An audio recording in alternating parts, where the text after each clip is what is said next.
আসসালামু আলাইকুম, সবাইকে টোনাটুনির সংসারে স্বাগতম। তো সকাল সকাল বৃষ্টি শুরু হয়ে গেছে, একটু বাইরে আসলাম শাক নিতে। শাক দিয়ে ডাল রান্না হবে, কারণ এখন অতগুলো শাক তুলতে ইচ্ছা করছে না, অল্প কটা তুলে সেটা ডালের ভিতরে দিয়ে রান্না হবে। আর সকালবেলা একটু বের হই, এখানে আমাদের গাছপালা আছে, সে গাছগুলো কীরকম কী আছে সেগুলো দেখার জন্য। এই যে এখানে আমাদের একটা ছোট পুকুর করা হয়েছে, ছোট হলেও বেশ পানি ধরে, কারণ গভীর আছে। আর এটার পাড়ে এই যে পাড়গুলো আছে, এগুলো হচ্ছে আমরা বিভিন্ন ধরনের সবজি রোপণ করব।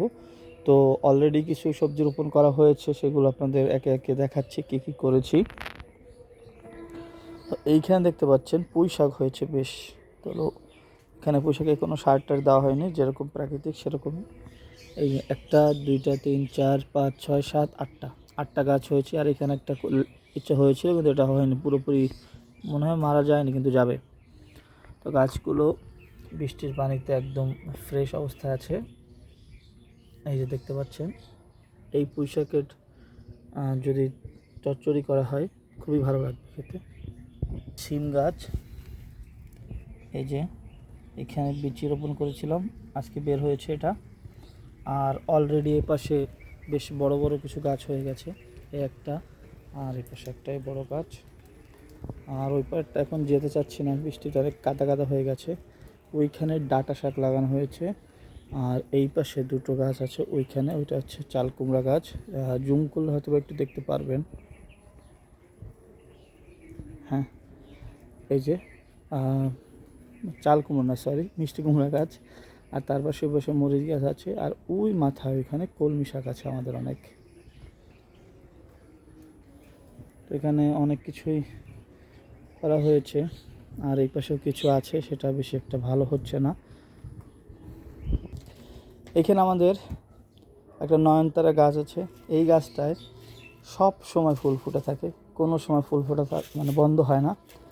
আর এই পাশটা, এখানে অনেক দিন আগে কিছু তুলসী গাছের বীজ এনে এখানে ফেলেছিলাম, তখন বৃষ্টি ছিল না, এর জন্য হয়নি। অনেক দিন ধরে আমি ভাবছি তো হবেই না, তো হঠাৎ করে একদিন দেখি বৃষ্টি হওয়ার পরে এই গাছগুলো বের হয়ে গেছে। তো এখন এই অনেক বড় বড় পাতা হয়েছে, এবং এগুলো একটাও নষ্ট করতে চাচ্ছি না, যেগুলো আছে সেগুলো। আর এর মাঝখানে মাঝখানে সিম গাছ, আর সিম বলছি কেন, পুঁই শাক আছে আমাদের একটা, দুটো, ওইখানেও আরও ভিতরে ভিতরে কয়েকটা আছে। এই যে এইখানে একটা আছে, এই যে এইখানে। তো এটা আমরা এখানেই রাখবো, যে বাড়ির একটা পাশে হচ্ছে আমাদের তুলসী গাছের ব্যাপার থাকবে, এখান থেকে যখন লাগবে নেওয়া যাবে। আর এই পাশে নয়নতারা গাছের নিচে ফুল থেকে বীজ পড়ে পড়ে অনেক গাছ হয়ে গেছে। এই যে দেখুন, এখানে ভরে গেছে গাছ, এগুলো সব নয়নতারা গাছ, এই যে এত বড় বড় হয়েছে। এবার এখান থেকে তুলে নিয়ে নিয়ে আমাদের যেখানে যেখানে দরকার আমরা সেখানে সেখানে রোপণ করে দেবো, সেখানে হবে। এই যে এর নিচেও আছে অনেক গাছ আছে, এগুলো ছোট ছোট, সব হচ্ছে ফুল গাছ। আর এটা হচ্ছে গাছটা হচ্ছে বৃষ্টি পড়লে এরকম এলিয়ে যায়, কিন্তু বৃষ্টি চলে গেলে আবার একদম সোজা হয়ে যায়, ঠিকঠাক হয়ে যাবে।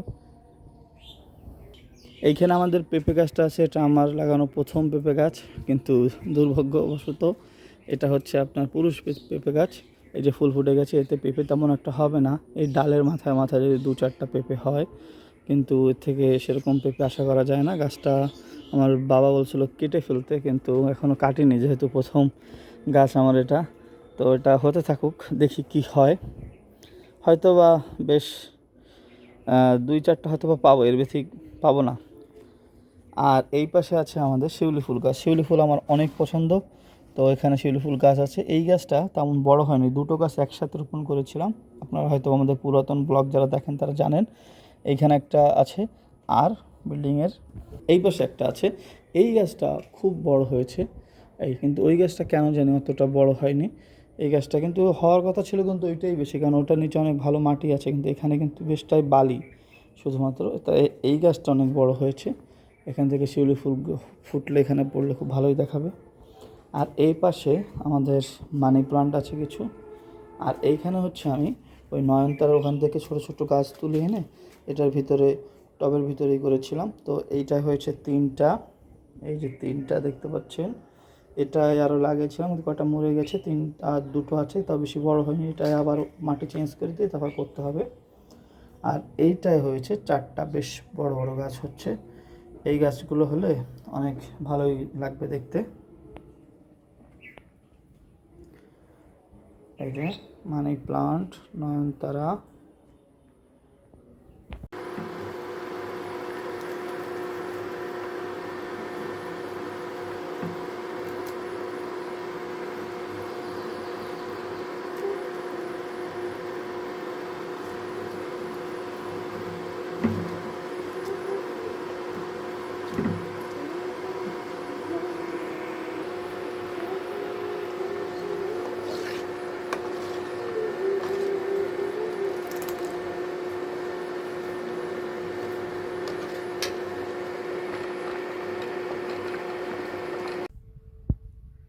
তো এখানে হচ্ছে সকালের খাবার নিলাম, ভাত, গরম গরম ভাত নিয়েছি, আর হচ্ছে ভাতটাই শুধু রান্না করতে হচ্ছে, আর হচ্ছে ডালটা, আর এখানে আছে মাছ ভাজা একটা, আর হচ্ছে এখানে মাংস আছে কিছু, আর এখানে হচ্ছে এই যে ডাল, এই যে শাক দিয়ে ডাল।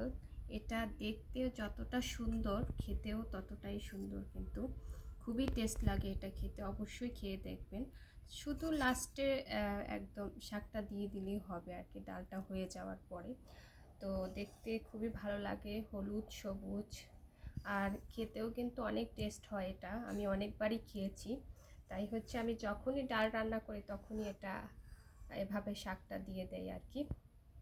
আর এই যে আমার সাথে আছে লেবু, এই লেবু কিন্তু আমাদেরই গাছে হয়েছে, তো এর সেন্টটাই অন্যরকম। এই যে খুবই সুন্দর এই লেবুটা, একদম খুব টেস্ট এটা খেতে, একদম ঘ্রাণটা এত সুন্দর। তো এবার আমি খাওয়াটা শুরু করে দেই। যে আগে মাছটা দিয়ে খাবো। তো এই যে একটু লেবু নিচ্ছি।